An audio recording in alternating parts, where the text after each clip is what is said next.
For all those who appreciate the work that we're doing here on Standing for Truth, please hit that subscribe button because we are just getting started.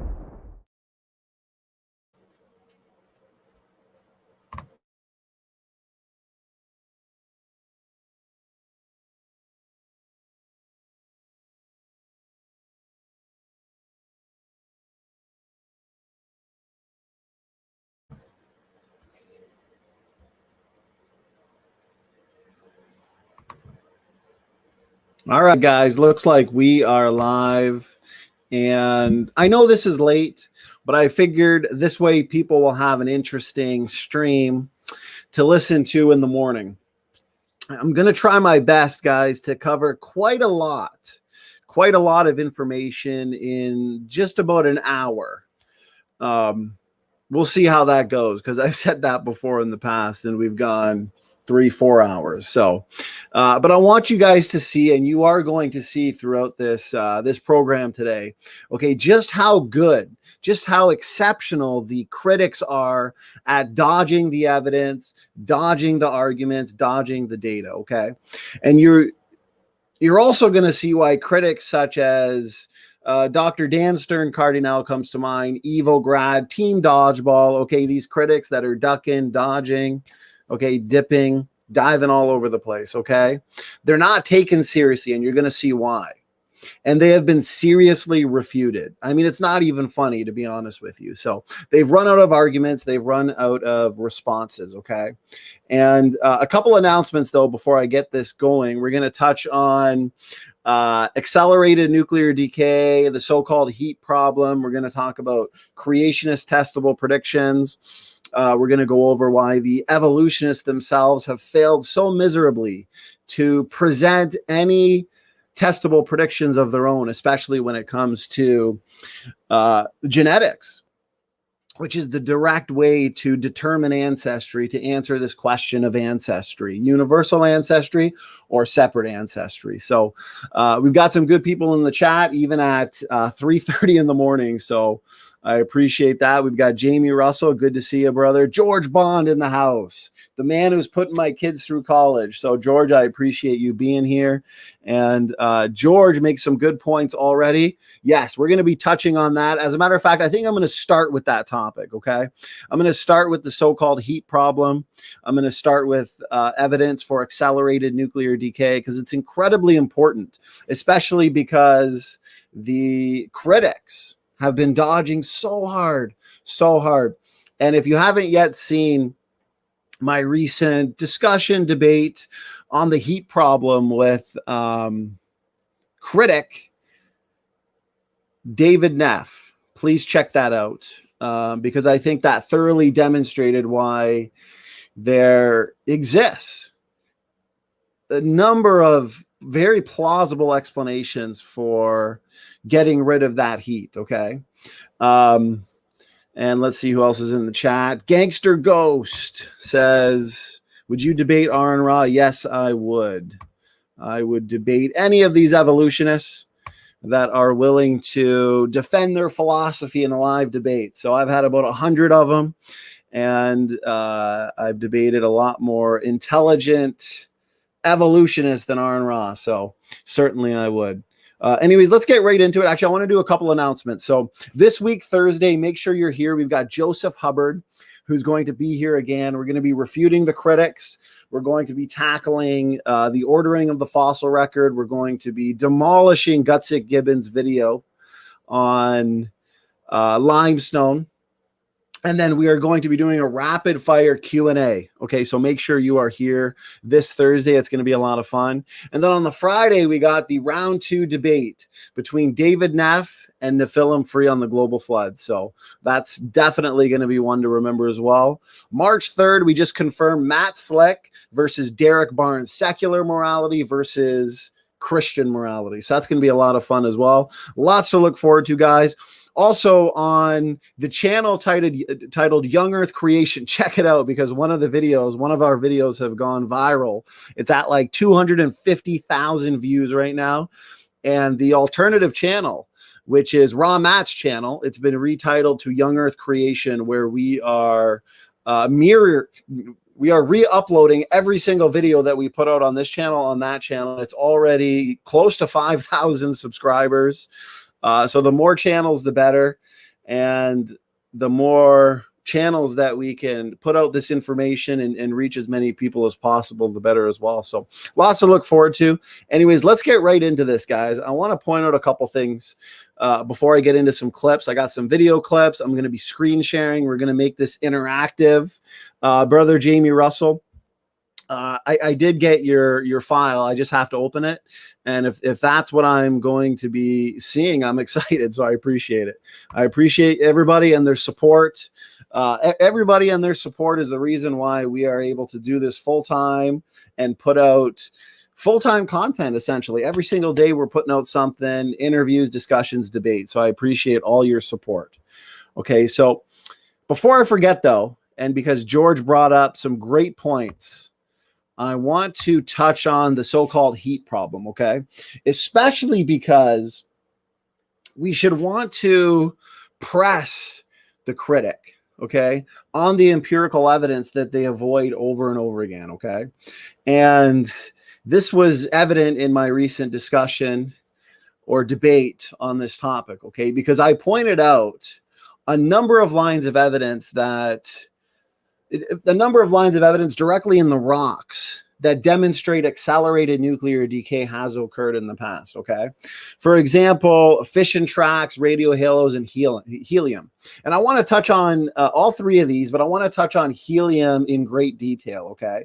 And I also want to point out before we move on here that the critics, all their best rescue devices, all their best arguments have actually been demolished by us here on this channel with many PhD scientists. I mean, we've had Dr. Sarfati, Professor McQueen, Dr. Jason Lyell, who have been on this channel absolutely demolishing the rescue devices that the critics have when it comes to these lines of evidence, demonstrating a young Earth and demonstrating accelerated nuclear decay. So before we get that started, any critics want to rebut this, they got a lot of work to do with our previous videos, okay? So, George has some more good points. Yeah, we're going to be touching on a ton here, guys. So what I want to say is both the fission tracks and the radio halos. Okay, let's start with those two observations. Both of these direct lines of evidence in the rocks themselves, okay? As I pointed out, that accelerated nuclear decay has occurred. We literally have the scars. Okay, we have the scars of this. And I pointed this out to David Neff in our previous debate. I've pointed this out to Gutsick Gibbon in our debates, especially in our third debate, with no rebuttal to these lines of evidence. Okay, so the fact is we actually have the scars themselves in the rocks, okay, that this has occurred. Now, here's the problem for the critic, okay? Here's the problem for the critic is when it comes to this so-called heat problem, okay, we know that when we actually heat a rock, okay, and I'm looking at the chat here. Yeah, that's, okay. Awesome, Jamie. And some more good points from George, which we're going to touch on, okay? So I want to point this out, okay, guys? So listen closely. When we actually heat up a rock, okay, the damage in the crystal actually repairs itself. And what this results in is the obliteration, okay, the literal obliteration of the damage. In other words, what I'm saying is the radio halo and the fission tracks would be totally obliterated, okay? Dr. Andrew Snelling, he's actually pointed to an example in, I believe it was in Los Alamos, okay, where they had a drill hole. And what they noticed was that as you go down, okay, the more you go down, you go through granite, where you can actually see these halos. These halos are incredibly evident, okay? They can be observed. And the more you go down in depth, the in situ temperature actually increases. And when you get to about 150 degrees Celsius, guess what happens? Okay, well, you're right. The radio halos actually fade away. They disappear. Okay, and this is what George was touching on in the chat. Okay, these radio halos disappear because of the heat, the rise in temperature. And the reason why, okay, and this is well known, the reason why is because the heat has actually energized the crystal to the point where the particles of the crystalline structure, it's actually repaired itself. Okay. And what the point is, okay, is that if there were no rapid cooling, let's say during the flood, okay, during the flood event, then the heat that the critics constantly point to, okay, the heat that the critics constantly say would have melted the crust and boiled the ocean, they actually say that this heat, okay, this heat problem alone completely refutes the Genesis flood. It precludes the Genesis flood. Well, here's the thing. If there were no rapid cooling during the flood, okay, then here's the thing. We would not have this evidence from radio halos and fission tracks because they would have been obliterated based on this heat. We would not have this evidence for accelerated nuclear decay because these are scars in the rocks. We know that accelerated nuclear decay has occurred. We have the evidence. We have the observations. Okay, there's no doubt about that. Therefore, the amount of heat that they purport would make the Genesis flood impossible. Okay, it must not have been a problem, as in all these lines of evidence that we have discussed, okay, in the past, that I discussed in the debate, okay, and these supercooling mechanisms would have had to be the case since we have the evidence directly observed in the rocks, okay? So, those reasons, very plausible reasons as to how most of that heat could have been dumped into space are very, very plausible. And they don't want to deal with this evidence, okay? And I want to talk about helium, okay? Because this is an irrefutable line of evidence. Good to see you, Luca. Good to see you, Brother Otangelo. Okay. So let me talk about helium real quick.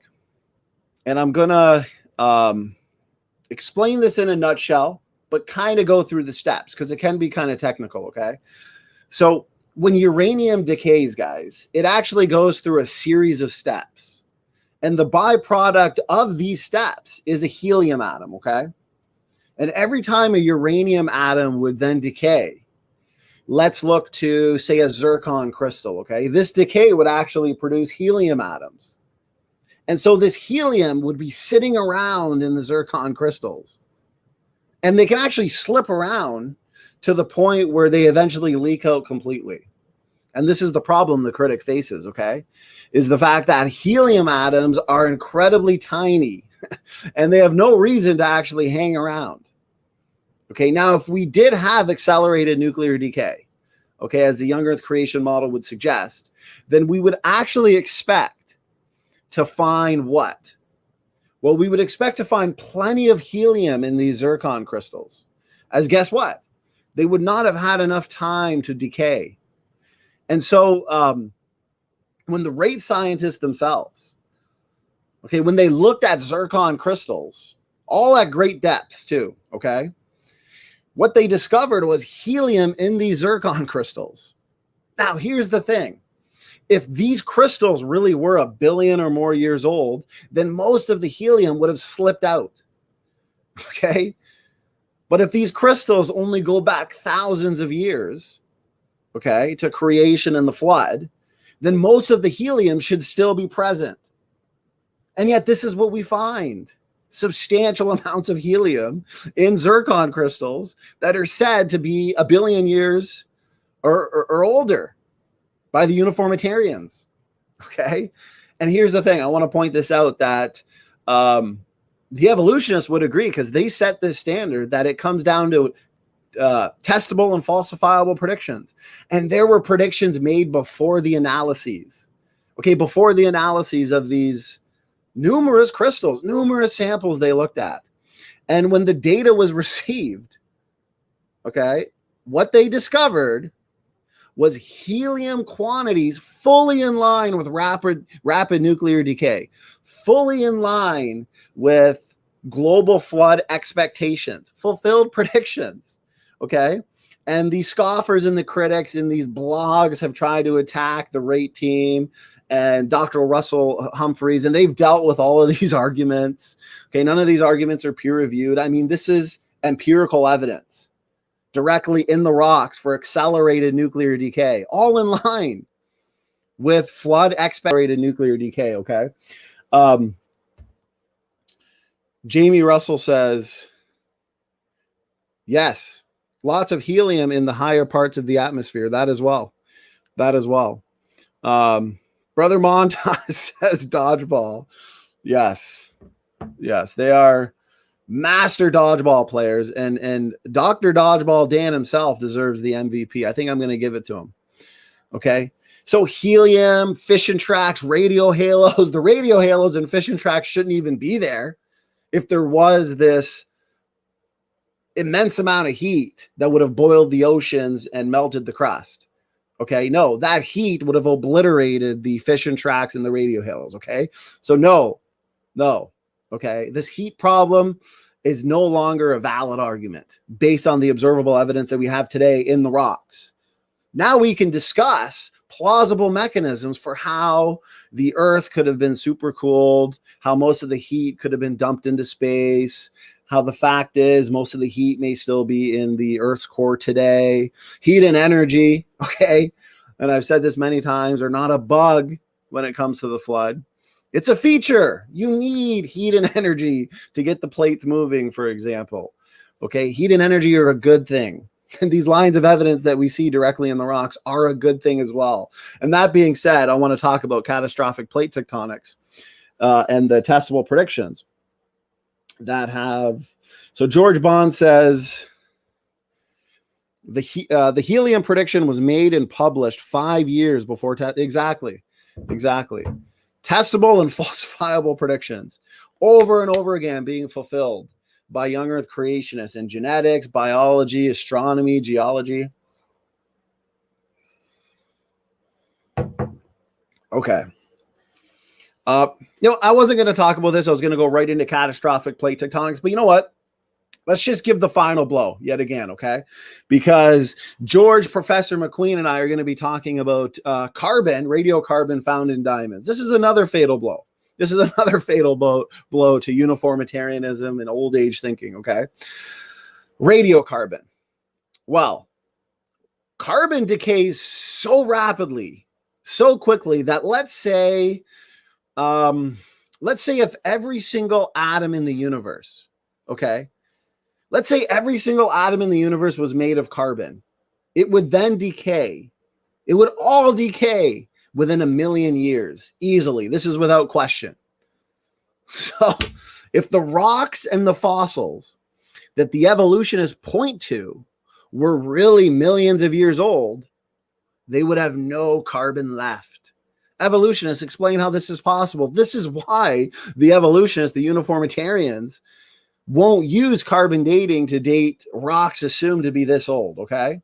Or they won't use carbon, radiocarbon dating to date fossils, coal, oil, okay, things like this. But we actually know, okay? It's a fact. Montaz says, SFT is a nocturnal Evo slayer. Yes. I think best at night.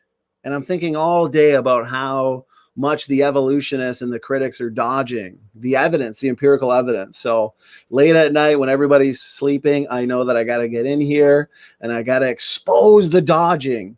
And I have to take people like Dr. Dodgeball Dan Stern Cardinale and let them know, listen, your dodgeball skills are phenomenal. And you've earned the MVP for this. Okay. And this is why they can't address any of this evidence.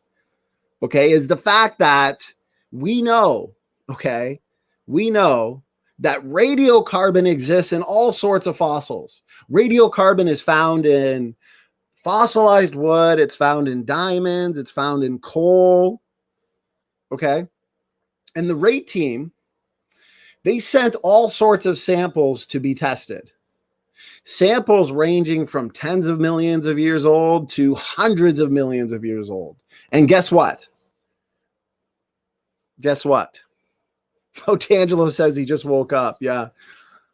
Otangelo's just starting his day, and our nights are just winding down. Well, I appreciate you tuning in this morning, Brother Otangelo. You're an evolutionist destroyer, so I appreciate you anytime you're in the chat. So here's the thing. They sent a number of samples, not just one, not just two. No, a wide range of samples, all assumed by the uniformitarians to be different ages, okay? Tens of millions to hundreds of millions of years old, essentially. And guess what? They all came back. The exact same age. They all had radiocarbon in them. That's a problem for the evolutionist. Can I get a sound check, guys, too? Let me know how the audio is. Make sure we're good. So all of these samples had radiocarbon in them. Massive problem for the uniformitarian that our critics, okay, especially Team Dodgeball, have not dealt with. And one thing they'll try and say is, these samples were contaminated. Well, contamination doesn't work as a rescue device, okay? All of these things have been looked at. All of these rescue devices that they point to have been considered, okay, by these PhD scientists. These results are repeatable. They're testable. You can make predictions, okay, that come back confirmed, okay? Dinosaur bones come back with the radiocarbon, fossils, coal, diamonds, fossilized wood, everything. It's not just one or two anomalies. No, these are massive numbers of samples that the evolutionists, the uniformitarians, assume should not be the case. And that's it. The evolutionists are pointing to these rocks and fossils that are apparently millions and millions of years old, and yet we find plenty of carbon in them. We find radio halos and fission tracks, the scars in the rocks themselves that accelerated nuclear decay has occurred. Okay. We find helium in zircon crystals that should not be there if the Earth was billions of years old. George Bond makes a good point. He says, heavier elements should be evenly distributed throughout the Earth's surface, but we find 90% in the dry land mass. Great point, brother. Great point. I'm going to end it with this, okay? Because this is another argument that the critics just do not want to deal with, okay? And I've been using this argument and going over this testable prediction for a couple of years now since I've been debating. I used this against Godless Engineer about a year ago in my debate, and he just could not grasp the fact that the flood model makes testable predictions. Speed of sound. I haven't seen him put forth an actual rebuttal or argument in, well, really, since the existence of his channel. I mean, his arguments against the continental sprint during the flood were pretty much just to scoff at, but not actually make any testable predictions of his own and not actually address the confirmed prediction based on catastrophic plate tectonics. Okay, listen, we know the plates are moving. We can observe this. We know this. Nobody disagrees with this. The continents are moving very slowly today, very slowly. But the question is, can these snail-paced geological movements, okay, explain the geological features of the Earth today? And the answer is no. The answer is no. That's why they don't have any answer to this. Not even your evolutionary geologists. Okay, there's a reason why all of these critics are so hesitant to debate Dr. Steve Austin, debate Joseph Hubbard, debate Professor McQueen. We have a number of geology experts, okay, associated with Team Standing for Truth that are willing to debate these guys, but they won't do it because uniformitarianism and actualism are not defendable. Okay, the answer is no. Present day geological processes cannot explain the features of the Earth today. Okay, they just can't. When it comes to the flood model, guys, we're no longer looking at continental drift. What we're looking at is continental sprint. And what this model predicts, because the critics, they'll scoff, right? Okay, well, if it comes down to testability and predictability and falsifiability, let's make a prediction then. Okay, this flood geology model predicts that the pre-flood ocean crust would be dragged down, okay? Dragged down into the mantle in a process we all know of as subduction, okay? So these plates are being subducted. And since this happened, according to our model, just a few thousand years ago, we would predict that this cold ocean crust should still be cold today, even though we know it has actually descended into the deep hot mantle, okay? Now, modern seismologists, after this prediction was made by Dr. John Baumgartner, okay? After this prediction was made, modern seismologists have discovered that there are indeed huge cold slabs of rock, okay? And these are found down near the core itself in areas that should have warmed up or melted, completely melted, if millions of years worth of time are what actually brought those slabs down, okay, instead of the global flood of Noah, instead of catastrophic plate tectonics, okay, because I've used this analogy before, okay, in order to buckle the rock strata enough to uplift these mountains, okay, you would need meters per second movement of the plates, Okay, because if you've got two cars coming at each other at 100 kilometers an hour, what you will get is that type of buckling. If you've got two cars coming at each other at 1 kilometer an hour, you're not going to get much buckling. Just like what we see today, the snail-paced movements of the plates could not result in the necessary buckling of the strata to uplift those mountains. Okay, our model can explain this. Catastrophic plate tectonics can explain this, and we've made a prediction, and this prediction has been confirmed. And the evolutionists, for example, Gutsick Gibbon attempted to respond to it in her 3.5-hour video, and it was no response at all. George and I demolished it in our response to it. So problem after problem for these evolutionary uniformitarians, okay?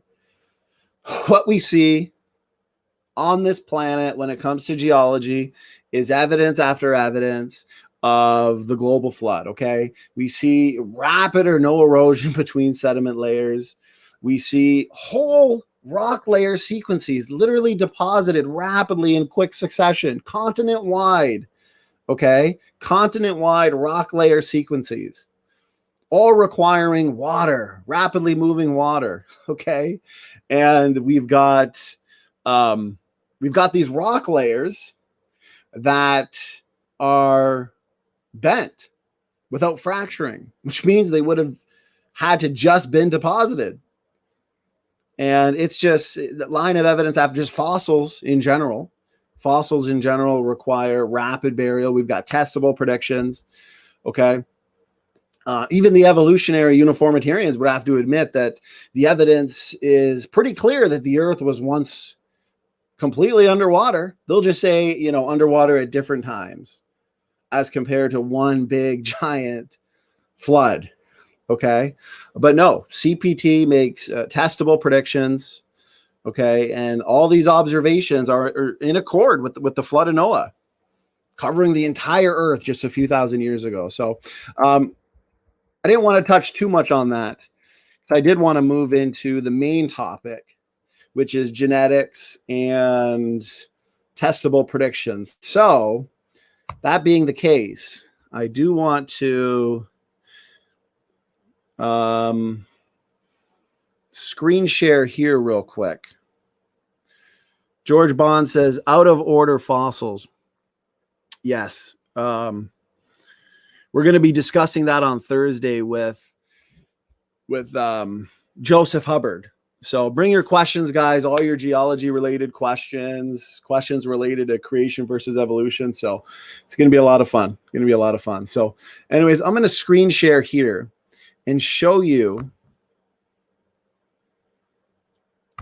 just how it's going to lag a bit here because I'm screen sharing. I'll give it 1 second.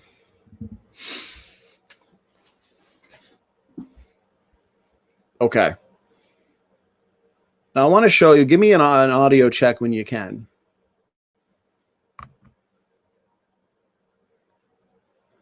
Oh, okay. Now, if you really want to see how desperate these critics are, okay, guys, go watch our rebuttal. Ramat and myself, we did a rebuttal to Dr. Dan Stern Cardinale, okay? And then David Neff and Dr. Dan attempted to respond. I joined, okay? And I debated Dr. Dan for over an hour. And the best he could provide was a retrodiction, no actual testable predictions. He's asking for the numbers when the numbers fit perfectly with our model of independent origins, and it's them who don't have the numbers, which is why they have to retrofit the data into their evolutionary fairy tale, into their evolutionary story, okay? He could not account for why there are so few differences between any two people when it comes to not only the mitochondrial DNA, but also the Y chromosome. Couldn't explain away the fast pedigree-based mutation rate in both the Y chromosome and the mitochondrial DNA. Now, he wants to say that genetic drift and evolutionary mechanisms such as natural selection, we all agree with natural selection, okay? And creationists account for substantial amounts of purifying selection, okay? But we've discussed this over and over again, okay? So that's why it comes down to testable predictions. which have actually been confirmed. They're being tested right now. Okay, and I covered this in that debate with Dr. Dan, and he didn't give any response, any rebuttal to these predictions in terms of the history of civilization and genetic stamps and genetic signatures found in the mitochondrial DNA and the Y chromosome. Dr. Dan and Evograd and these critics say that they've read Replacing Darwin, and I believe that they probably had read it, possibly blindfolded, because all of these predictions are directly in the pages of that book. I've recently reread a couple of those chapters where Jeanson makes those predictions on the history of civilization and genetic stamps in the Y chromosome and the mitochondrial DNA. They must have skipped those parts. Otangelo says, write a book on the geological evidence of the flood. That would be great. You know, that I think that is in order, because I've now written 3 or 4 on the genetic related evidence, and I'd love to go into detail in regards to the evidence for accelerated nuclear decay, evidence from geology for the flood, including testable predictions, because they can't rebut the testable predictions. Predictions made, predictions confirmed years later. I mean, they can retrofit the data at that point, which they do with the cold slabs. Doesn't change the fact that creationists predicted it and it was found. Okay, so Dr. Dan Stern Cardinale here, this is what he says. Okay, he said this in a post recently, and we're going to cover this in great detail because this is just funny. You know, these guys, it's just becoming laughable. They're making it so easy. Okay, so D. Stern Cardinale says, is Jeanson going to, I don't know, test any of the predictions that he's made? He's hypothesized some pretty out there stuff. Then he goes over the predictions in mutation rates in Africans. He says it'd be great if he would test any of that stuff before churning out another for general audiences book. This is why nobody takes people like Dan seriously. This is why he's easy to refute. He came in for pure damage control, and he was supposed to be the man. He was supposed to save the day, and he ruined the day for the critics. Okay, of course he's not going to tap out, so he's going to repeat the same talking point over and over again, no matter how many times that talking point has been absolutely demolished. Okay, which is fine, but everybody can see that he's got egg on his face. I mean, this is just a few days ago, and he's still repeating the same talking point. Okay, that hopefully just corrects himself one day. So that being said, I want to go over a few of Dr. Jeanson's predictions in terms of the Y chromosome and the mitochondrial DNA, which he laid out beautifully in Replacing Darwin, which these critics say that they've read, but they can't deal with the confirmed predictions. They can't make predictions of their own. So that's why they have to pretend that these predictions are not being tested and are not being confirmed. Okay, because when it comes to genetic stamps and the history of civilization in, say, the mitochondrial DNA and the Y chromosome, according to deep time evolutionary history, it would mostly be noise. As compared to the young Earth creation model, it would mostly be signature. And yet we are detecting genetic signatures showing that, contrary to the rescue devices of these critics such as Dan, the Y chromosome and mitochondrial DNA only go back maximum 6,000 years. 4,500 years for the Y chromosome to Y chromosome Noah. But they don't want to deal with it. They just want to pass off retrodictions as if they were testable predictions, or they want to look to these substitution rates and purifying selection and genetic drift as if they can save the day, when they cannot, because they're not resulting in testable predictions. Okay, so here's an article that Jeanson just put out. The ultimate scientific rebuttal to Darwin's descent of man. Okay, so I'm going to go over this because I went over these predictions numerous times, and it's in one ear and out the other with the critics. Okay, so Jeanson says, and we'll follow along here. In other words, for creation science to overturn descent of man, creationists will need to propose falsifiable predictions related to the origin of mankind. Right? Meet the gold standard. Okay, so let's go over this. When I wrote the book Replacing Darwin in 2017, this was the standard I sought to meet. Replacing Darwin contains numerous testable predictions. And remember, Dan, being the ignorant critic that he is, says that these predictions are not being tested, okay? Which is just ridiculous. Which is why these types of critics will not face Dr. Jensen and hold themselves accountable, okay, in the AIG journal like Dr. Fellow has done, which I highly recommend reading that written debate. This is why they won't do it, because they know they'll get called out and get demolished. Luckily, they have us here at Team Standing for Truth, which will call out all of their numerous errors, okay? So one in particular, Jensen points out, applied directly to the question of human origins. Let's see if these have been tested, contrary to the critics. Let's see. The young Earth creation anthropology that I just outlined makes another prediction. Since my model traces the origin of nearly all the common DNA variants back to Adam and Eve, my model suggests that the history of civilization can be read off the nuclear DNA differences. One category of DNA differences, of course, among the peoples of the globe, and on a time scale consistent with the young Earth creation model. For example, in the last few hundred years, European colonization and the transatlantic slave trade have resulted in major geographic movements of peoples around the globe. These movements will leave a signature in the genetics of each peoples. I also articulated these claims with respect to a specific type of nuclear DNA that is inherited only in males, the Y chromosome. Oh, I want to point out, okay?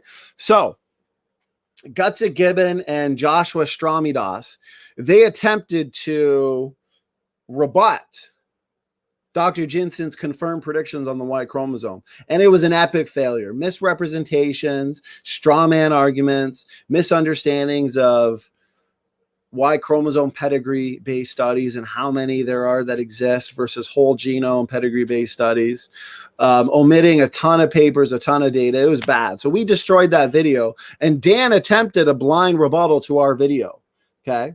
Because Gutsick Gibbon and Joshua Stramidas cannot address the arguments that we put forth demolishing their video, okay? And his blind rebuttal was just the funniest thing I've ever seen. So I'll put it in the description box. I did a full rebuttal, a couple hours long, to his video, showing that he has no answer to these confirmed predictions that he say doesn't exist. He wants to pretend. Right? It's pretend with the evolutionists, pretend bacteria and whales are related kind of thing. Okay, so let's see here. Thus, both. So here's the point. Any possible rebuttal that you like that, George? Any possible rebuttal that these guys could come up with, right? It's just going to be either the same talking point we've already demolished. We've shown demonstrably, okay, and sufficiently that their arguments against these Y chromosome and these genetic stamp related predictions, they can't deal with them. They can only ignore or misrepresent. Okay, so know that any possible rebuttal, it's been dealt with in great detail. Okay, so thus both the mitochondrial DNA, a type of DNA inherited through the female line, and the Y chromosome sequences have the potential to act. Remember, these are predictions made by Dr. Jensen before they've been confirmed. Okay, so remember this. Potential to act as strict, absolute molecular clocks. The rate of mutation in each of these compartments will determine how precisely each can measure time. But the fact of a clock is true in both compartments. Therefore, the timing of the origin and migration of various people groups can be interrogated with these genetic tools. The Y chromosome differences among modern humans represent, in theory, the first type of nuclear DNA signature of the history of civilization. When Dr. Jensen, and I was rewatching the debate today, when he attempted to debate these predictions with Dr. Herman Mays in their debate on Non Sequitur show, Herman Mays resorted to a straw man. He had months and months to prepare for that debate. And he said, well, nuclear genetic sequences, okay, based on coalescence, goes back farther than mitochondrial DNA sequences, okay? And Dr. Jensen said, what does my book say about nuclear DNA? Because we explain the vast majority of nuclear DNA differences as created nuclear heterozygosity. right? Which is why the uniparentally inherited DNA compartments like the Y chromosome and the mitochondrial DNA are the best DNA compartments to examine and analyze when it comes to answering this question of ancestry.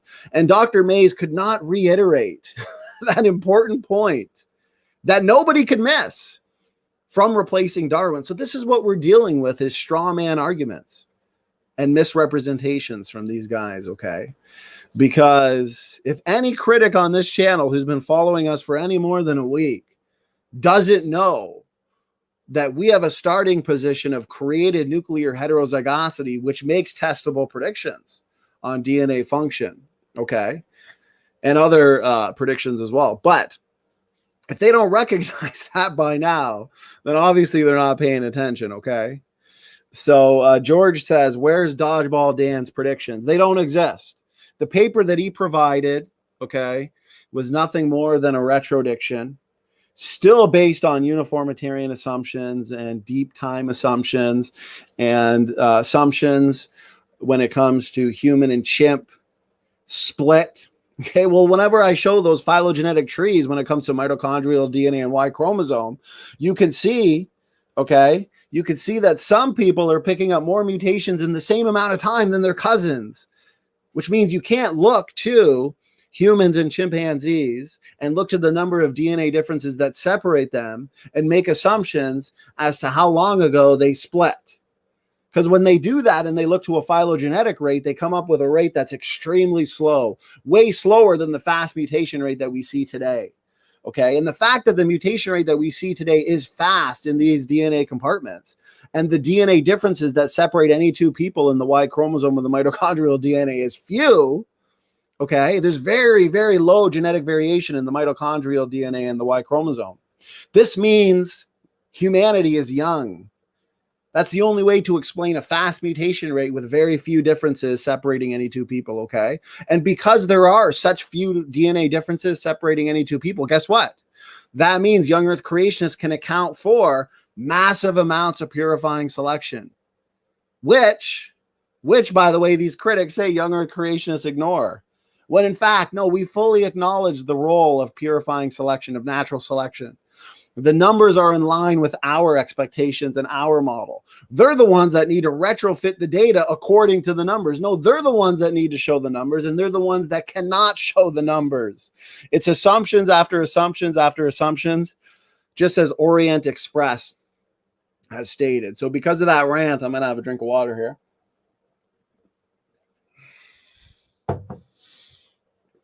Okay, so here we go. Here's the meat and potatoes, guys. Dr. Jansen points out, since then, I've published 3 papers. Guys, not 1, not 2, but 3 papers that have directly confirmed these predictions for the Y chromosome. Now, remember, Stramidas and Erica attempted a rebuttal. They failed. We demolished the rebuttal. Dan attempted a blind rebuttal. We demolished that blind rebuttal. They have no answer for these confirmed predictions. And yet 6 days ago, Dr. Dan was still repeating the talking point that will Dr. Jansen, ever test his predictions? They've been tested. And guess what? 3 published papers confirming the predictions. And guess what? This research program is essentially a substitution rate study, which Dr. Dan always wants to talk about the substitution rate, which is fine. There are few substitutions as well. Substitutions are perfectly in line with the young Earth creation model, but this research program is essentially a substitution rate analysis, okay? 3 published papers, and Brother Otangelo, yes, I will. You know what I'll do? I'll put them in the description box as well, and I'll send them to you. Okay, so let's keep going. Now, the only rebuttal Dan can have, okay, Dodgeball Dan, is that Jansen is lying or he's making this up. I mean, looks like the critics are now invoking the conspiracy. I mean, this is why they've failed miserably. And this is why all they can do is dodge. All they can do is duck, dip, dive, and dodge. That's it. That's all they can do. I don't blame them. You know, they got a lot invested in their belief that banana plants, whales, man, and puppy dogs are related through common ancestry. They got a lot invested in that belief. Okay. So of course they're not going to tap out or provide their own predictions. No, they're going to invoke a conspiracy. Dr. Jensen didn't really confirm his predictions. So we're just going to say in the Peaceful Science blog, which is anything but peaceful and also consists of the worst arguments on the internet. And if this is their best, guys, then this should give you incredible confidence, okay, that their best have no rebuttal, have no argument other than talking points, misrepresentations, and straw man arguments. That should give you a lot of confidence that they're bringing in damage control, and the damage control has nothing to offer, guys. And you can see that too when it comes to our fellow warriors in the faith, like Brother Otangelo. You know, he'll jump in and he'll debate 10 evolutionists at once, and he'll debate PhDs. Okay, for example, Dr. Demeter. And they got nothing against Otangelo. He's going in there in the lion's den and he's taking on 10 of them. And they got nothing. That's why they have to dodge. So, I mean, you know, it's 2021 and it's a great time to be an intelligent design advocate. Great time to be a biblical creationist, I'm telling you, because we've got the predictions. They don't got the predictions. And the best they got have easily refuted talking points. Okay. So let me continue this, guys. With this precedent in hand, in spring and summer of 2020, I began to explore the global ramifications of these findings. I looked for the signatures of human history, right? Based on his testable predictions that, according to Dan, have not been tested. I mean, is he reading these papers blindfolded? I mean, you can't really make this stuff up, guys. You can't make this stuff up. And that's why I'm glad that this information is getting out to so many people. I mean, our video on the flood is at like 250,000 views. Okay. And, you know, more and more people are finding the channel, and the number of our books that have gone out in the last few months is overwhelming. It's amazing. It's amazing how many people are benefiting from our work, and all the glory to God. All the glory goes to him. Okay. He didn't have to give us all this amazing evidence, okay? Because it's by faith we are saved. And yet he gave us so much evidence, as Otangelo says. The evidence for creation is overwhelming. Amen. Amen. It's undeniable. They are willingly ignorant. They are willingly ignorant.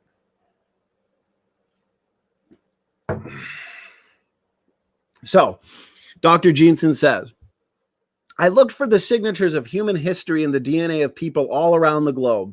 You can find the results of this early search. So he did a video series. It's like 28 parts. Very technical series going over his discoveries. Since airing the initial results in a video series, I've been working intensely on the remaining signatures. See, this is what I mean when I say this is an active research program. Predictions have been made. And it's years and years worth of work and time and energy and effort, okay, to actually study and detect these signatures. And every single year now, okay, since the release of these predictions, we're getting more and more amazing, fascinating results. These results have been stunning. For example, we now know that most people of European descent came from Central Asia in the AD era. Also, much of sub-Saharan Africa looks like it's linked to ancient Egypt. Modern Polynesians might also have their origins in ancient Africa. These and other findings will be released this summer / fall in a book. The current title is The Hidden History of Humankind. Another fatal blow, guys, to evolutionary theory. Unexpected links among ancient civilizations.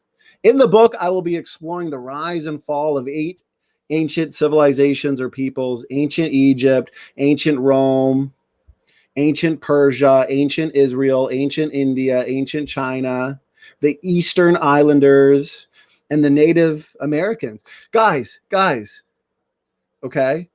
We are retracing human history because the signature is reflection of that maximum 6,000 year of human history, 4,500 years since the flood and the repopulation of humanity from 3 reproducing couples, okay? So those phylogenetic trees that only reflect a few thousand years and not hundreds of thousands of years, guess what? It turns out that the evolutionists like Dan are wrong with their rescue device of substitution rates, natural selection, genetic drift, because guess what? It is the creationists that are making testable predictions, and it's the creationists that are able to detect these genetic signatures, genetic stamps in the Y chromosome and the mitochondrial DNA. And guess what? That amount of signature should not be there, okay? If deep time evolutionary history is true, it should be mostly noise. It should be mostly noise, but it's not, okay? It's bad for them. With modern genetics, I will then try to answer the questions that most history books never address. Who did these people come from? And what happened to them after their civilizations fell? In answering these questions for these 8 peoples, I end up telling the story of the whole world. Effectively, this book fulfills. Remember, Dr. Dan, who nobody takes seriously anymore, is still repeating the talking point that Dr. Jensen is not going about testing his predictions. This is why Dr. Jensen looks at people like Dr. Dan or Evograd, okay? Looks at these guys and he just shrugs them off and he says more misrepresentations, more straw man arguments. That's why they're so easy to refute. I mean, Dr. Dan's got a PhD in evolutionary biology, and look at this. I mean, it's sad. Effectively, this book fulfills the testable predictions I made several years ago. In doing so, it meets the decades-old demands of the evolutionary community that the evolutionary community, apparently, guys, is pretending doesn't exist. The book does science. It advances our knowledge of the natural world. Rather than simply identify the shortcomings of evolution, it confirms testable predictions that I made in the past. Let me read that, guys, because people like Dr. Dan, they have to invoke conspiracy. Oh, Dr. Jensen didn't actually confirm his predictions. He's making all this up. That's no argument. Maybe it's an argument to Team Dodgeball, but it's not an argument to any rational thinking person. Let me read that again. Rather than simply identify the shortcomings of evolution, it confirms testable predictions that I made in the past, and it makes more falsifiable predictions for the future. Guess what? Guess what, guys? What he's saying is the more testable predictions that are confirmed based on predictions he made in the past have resorted to more future testable predictions. That is what I call an active research program, guys. So it's pretty well over for these evolutionists, okay? They don't got much. I linked this article in the description box, so please check it out. You can watch the series. So here is the cold slabs. You can look at this, at the cold slabs I was talking about earlier. The cold slabs prediction that indicates a recent global flood. And you can go and you can see the imaging process known as seismic tomography, okay, that is actually revealed the dense rock at the bottom of the mantle, the much cooler temperature. Right here, cold subducted slabs are best explained by runaway subduction. And as I covered earlier, the catastrophic plate tectonic model suggests subduction during the flood year, and the fact that it occurred rapidly, right, with plates moving at rates of meters per second. And then the evolutionary critics like speed of sound want to scoff, but then they have no way to explain the cold slabs that have not melted. And they're much cooler than the surrounding material. Exactly predicted by creationist geologists. So I just wanted to show you that one. And I have a couple clips I wanted to show you as well. And I was looking at let's see, check the comments real quick. Awesome. All you night party animals. Otangelo says, it's just a matter of time until everyone laughs at Darwin's theory. That's right. That's right, brother. Overturned. The gold standard of science. Testable and falsifiable predictions, and it's the creationists doing so. So we just hit the hour mark, and I've been talking nonstop. So I am going to, since there are a couple clips that I still want to show to complete this stream. We've talked about a lot, guys. I mean, we talked about evidence for accelerated nuclear decay. We've talked about evidence for catastrophic plate tectonics. We've talked about evidence for a young Earth. We talked about genetic related predictions. We've debunked the heck out of Dr. Dan Stern Cardinale and these critics. So there was a lot of information there packed into an hour. So I'm going to take a 2-minute break.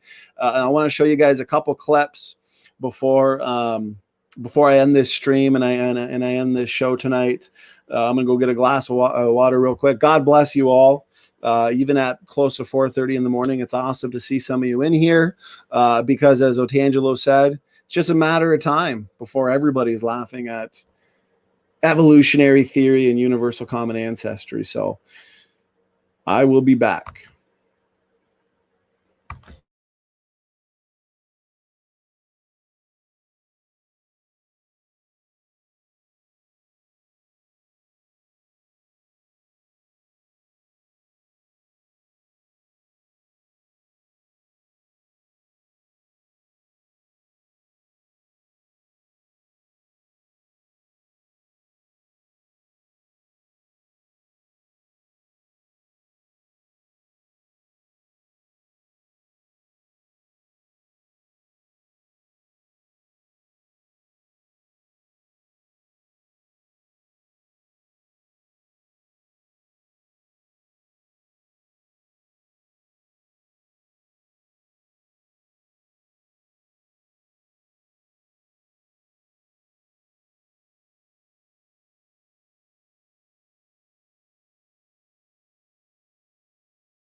All right, guys.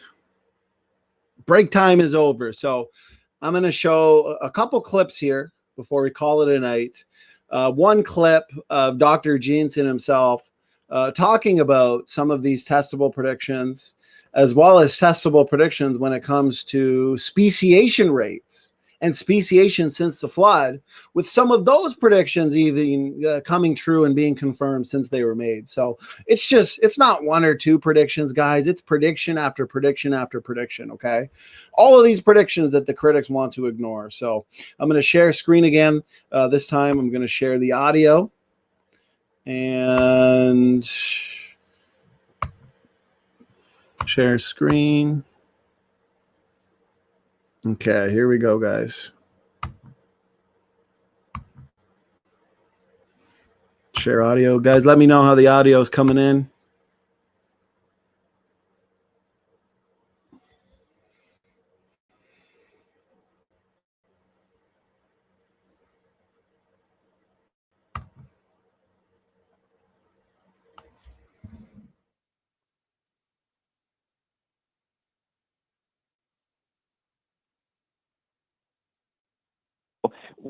One of the main claims I put in the book is, look, here's for humans, for example, in African people groups, because no one has yet measured a particular type of DNA, the rate at which DNA mutates in certain African groups. I said, look, here's some numbers. They're going to change their DNA at this many changes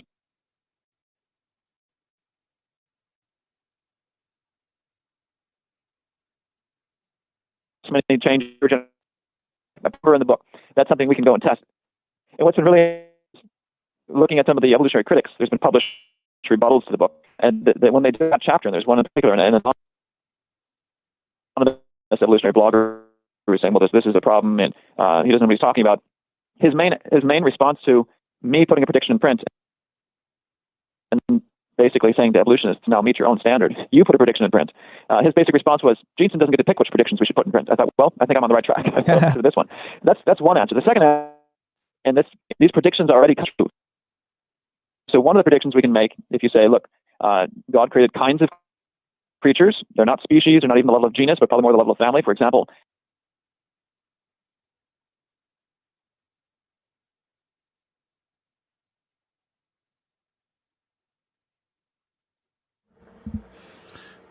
Yeah, George, it was on 1.5, so I'm going to put it down to 1.25.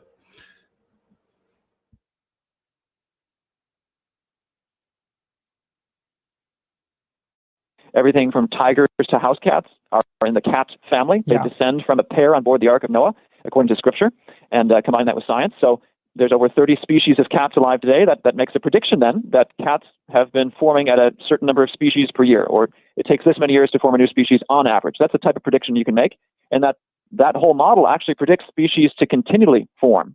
This is something the evolutionists don't even see coming, because they think it takes millions of years for these species to come about.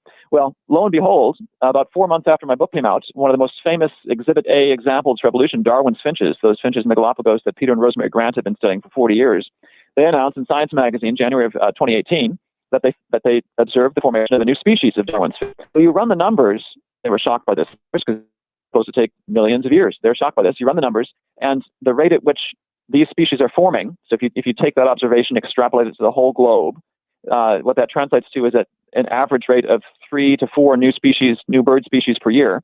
If you run the numbers for young Earth creation, so there's around 11,000 total bird species on the planet today. There's about 4,500 years since the flood. So you say the bird species today come from the handful of bird kinds on board the Ark, 11,000 divided by 4,500. It gives you about 2 to 3 new species per year. So it's right in line with what young Earth creationists has predicted. So I'd say, first of all, answer that big 40-year-old question. You don't make successful predictions false, factually false. They're in print, they're in my book. And beyond that, and this again blows me away, they're already coming true. There's work I'm doing right now in human genetics. I said in the book we should be able to see the history of civilization written into our DNA. The transatlantic slave trade, Genghis Khan's empire, the Roman Empire, the Greek Empire. There should be signatures in our DNA of this. We're seeing that now come true, and hopefully some research that will be published this year shows that to be true. So not only is it factually an error, but the tables have been completely reversed. We're making predictions that are coming true, and I'm not seeing the evolutionists counter that with their own predictions, let alone ones that are coming true. That's fantastic.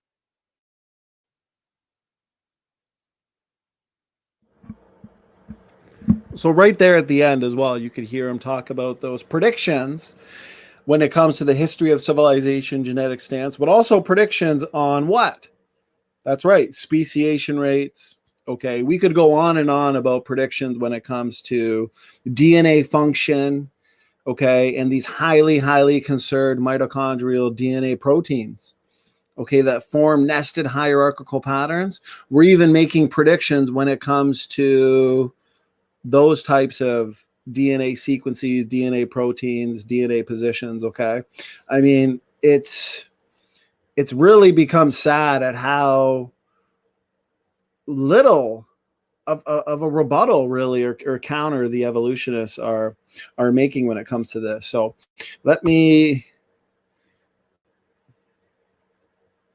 here's another short clip of Dr. Jeanson's prediction. I'm going to check the audio real quick from the phone, make sure everything's good. Okay. So, I definitely want to point out too that Dr. Ryan Hayes, Dr. James Carter, when they're on here last week, just absolutely demolished abiogenesis. Dr. James Tour is doing this irrefutable series, demolishing the critics, specifically Professor Dave. Okay. So when it comes to origins of life, I mean, they've got nothing, absolutely nothing. And anything they invoke results in chicken and egg problem after chicken and egg problem, which means, Okay, our starting position of design diversity, created heterozygosity, okay, front-loaded capacity to adapt, okay, the fact that it makes these testable predictions that flow from the starting point, okay, makes it the much stronger, much more powerful explanation than the evolutionary community, which have no explanation for the origin of life. They have no testable predictions. Okay, they have no counter or rebuttal to the chicken and egg problems that we are all pointing out. Okay, that's why I always say it's the abiogenesis challenge, because they have no answer for it. So they'll often say, you know, the design diversity hypothesis is post hoc ad hoc, when they themselves can't provide any plausible alternative. And yet our starting point of design diversity and created heterozygosity makes testable predictions. That's the gold standard of science. Okay, so here we go, guys. Have secrets that if you study them long enough, will be released. So let's start with one of those, one of the most fun facts, the groups within groups pattern of life. We'll look at an example from mitochondria, and specifically from mitochondrial DNA and mitochondrial proteins that it encodes. You can see in mitochondrial comparisons a groups within groups pattern. Here's an example from one of the papers I published. Along each of these axes, the y-axis and the axes, you have 2,700 animal species. So it's a highly zoomed out view of this. The red color represents sequences of high identity. The blue represents low identity. I had my mouse, never mind. So anyway, you can see that the big red box there in the middle represents fish. They're more similar to each other than to anything else, and they differ from other species, but it's in one of the papers I published. So what's the explanation for this? And let's press the argument further, as many of my opponents have done. This is a particular mitochondrial DNA protein. We know the biochemical functions that they perform in the electron transport chain. Take the H synthase example. From a design perspective, why would the zebra ATP synthase proteins have sequence from the toucan, as an example? This is one of the arguments of the young Earth creationist view. From a design perspective, wouldn't you make them identical? And the fact that they're not, and in a groups within groups pattern would seem to argue that they share that the differences reflect time as common ancestor. And in this case, we're looking at zebras and birds. This would fit the evolutionary idea, not the young Earth creationist one. In this sense, revolution. Well, is this the only function the ATP synthase performs? There's a little known discovery that's been growing, and the numbers of these discoveries have been growing with time. It's this concept of protein multifunctionality. So here's some classic glycolysis enzymes, those enzymes involved in converting glucose to cellular energy currency. LDH there is lactate dehydrogenase. Well, you think these perform only one function in this particular pathway. They've also been found, lo and behold, nucleus acting as transcription factors. This has been a very surprising discovery. So to make a long story short, the evolutionary argument I just implicitly assumes that the differences don't have a function. What I did in this paper, and I have it in English because that's what it was published in, the paper was derived from first principles from a creationist of a testable prediction on mitochondrial DNA function. And my prediction is that it's functional. The current data that do not resolve the question. It's a matter of future research. This is an example of something that future experiments could reveal to be true or false. So you start with the familiar, you study it to death in hopes that it'll yield some secrets. There's another element of mitochondrial biology that's relevant to our question. In a handful of species, the parent-offspring mutation rates have been measured, and the answer that we've seen from these studies has been consistent. So this is one of an early... So there's more testable predictions, as I was discussing earlier, when it comes to the nested patterns in DNA and these mitochondrial DNA proteins and the existence of protein multifunctionality in nuclear DNA proteins. Okay, we are taking that, Dr. Jensen is taking that and making predictions on mitochondrial DNA proteins and predicting that these are there. The reason why they may form nested hierarchical patterns in DNA is for functional reasons, functional purposes. They may indeed be multifunctional in the same way that we see these nuclear DNA proteins that are multifunctional. This is called protein moonlighting, okay? So once again, another prediction that the evolutionists do not want to engage. Now remember, these evolutionists shy away from making predictions on DNA function because they need to assume, like you hear Dr. Dan all the time talk about how the evidence suggests that the majority of our genome is non-functional, is junk DNA essentially, because they require, okay? They require evolutionary leftovers, genomic fossils, okay? They require that most of the genomes of living organisms are essentially neutral junk in order that these mutations that accumulate from generation to generation can hit those neutral junk areas and essentially be absorbed and then they can be called upon through evolutionary advancement, okay? They can be called upon to essentially evolve new functions, okay? So they require lots of junk, but you won't see them put on paper, okay? Future testable predictions as to how much of the genome they predict will turn out to be functional. And you'll see them say that, okay, the evidence may suggest that most of the genome, 60 to 80%, is active. Okay, but a lot of this is spurious. A lot of this is not actually functional. And I always point out the fact that it would be wasteful. It would be wasteful of resources and energy for the cell to essentially deal with or replicate all of that useless junk. Okay, they want to tell us that a bacteria-like organism, okay, a single-celled like organism, he's evolved into a multi-celled organism, which evolved into a fish, which evolved into an amphibian, which evolved into a reptile, into a mammal, into a bird.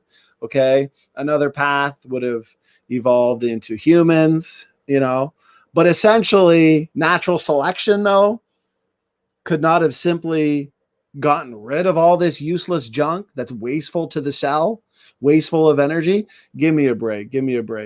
Okay, it's evolutionary nonsense. It's not science. Okay, so they want to say that all of this phenotypic complexity, these novel body plans, this novel information, okay, the origin of all of these body plans, like we see in the Cambrian explosion, for example, came about through natural evolutionary processes, mutations, natural selection.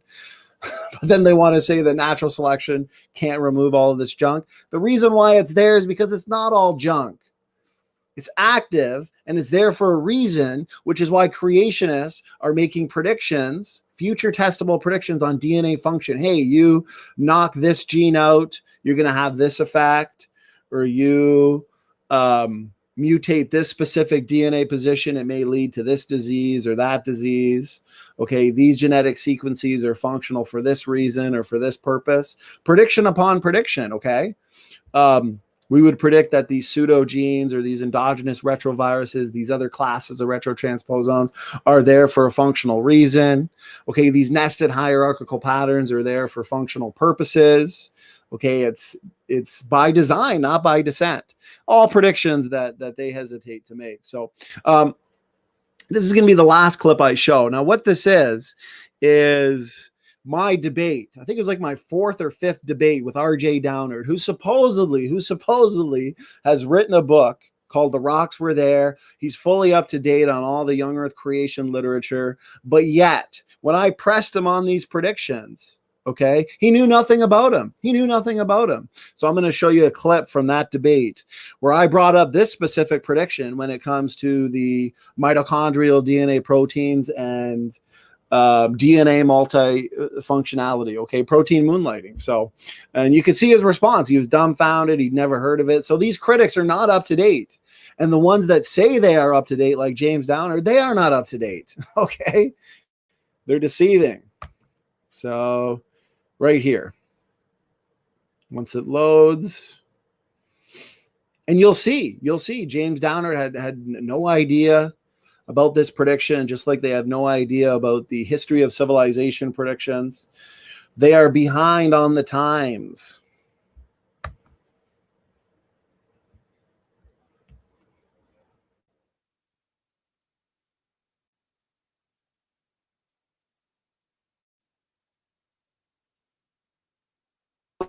The specific prediction that Dr. Jensen has made regarding the patterns found in the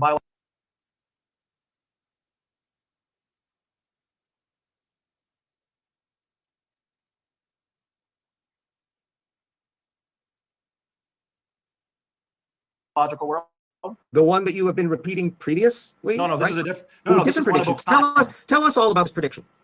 Okay, well, if you're looking at those net hierarchical patterns, and we're trying to say that patterns are there for functional purposes, are you familiar with these highly conserved proteins like the cytochrome C? Yeah. Okay, so why does, let's say, the CO1 gene, the cytochrome C mitochondrial DNA protein, why, when you look at that genetically, why do they form nested hierarchical patterns? Why are there so many different It's variants? impossible for them not to in a natural branching speciation. Exactly. Doesn't that appear to be confirmation evidence for descent with modification? Because the human, all humans, how similar is the human and chimp cytochrome C mitochondrial DNA protein?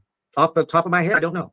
Well, it's very similar. And then the further you go, you can go to the old world monkeys, you can go down to dogs, cats, fish. Those nested hierarchical patterns exist. So my question is, I guess if you don't know, Dr. Nathaniel Jensen has made a prediction as to why differences exist, differentiating between nested patterns from common descent and nested patterns from function. So are you familiar with protein moonlighting, multifunctionality in these nuclear DNA proteins? The term is vaguely familiar, but I don't know right off the bat on it. I did show a paper. So mitochondrial proteins now it's kind of like a multifunctional tool. They're doing they're involved in not just obviously protein related function, but information flow and metabolic optimization, for example. So Dr. Nathaniel Jensen is making predictions that these highly conserved mitochondrial DNA proteins, such as the cytochrome C, that form these nested hierarchical patterns that seem to look like descent with modification, he's saying that those as well are multifunctional. Now, we don't have data to confirm this yet. Those tests haven't been done. So therefore, that is a novel prediction that can help us understand, is this descent with modification, or are these patterns reflective of, and I can send you that paper too.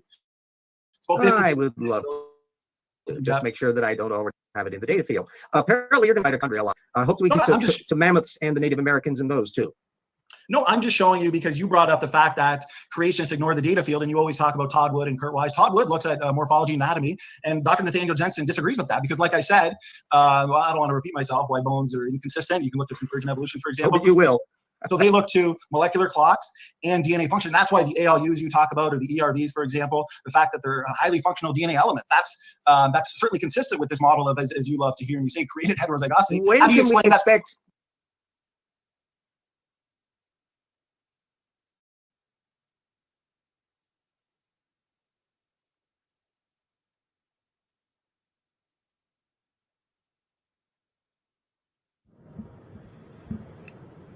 Okay, here I'm going to share screen one more time, guys. And so we're going on about an hour and a half now.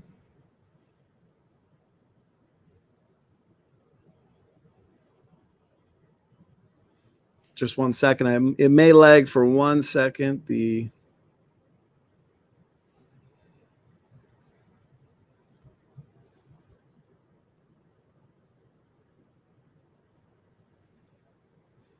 Bear with me, guys. It may be briefly frozen.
doesn't that appear to be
All right, guys, let me know if you can hear me now.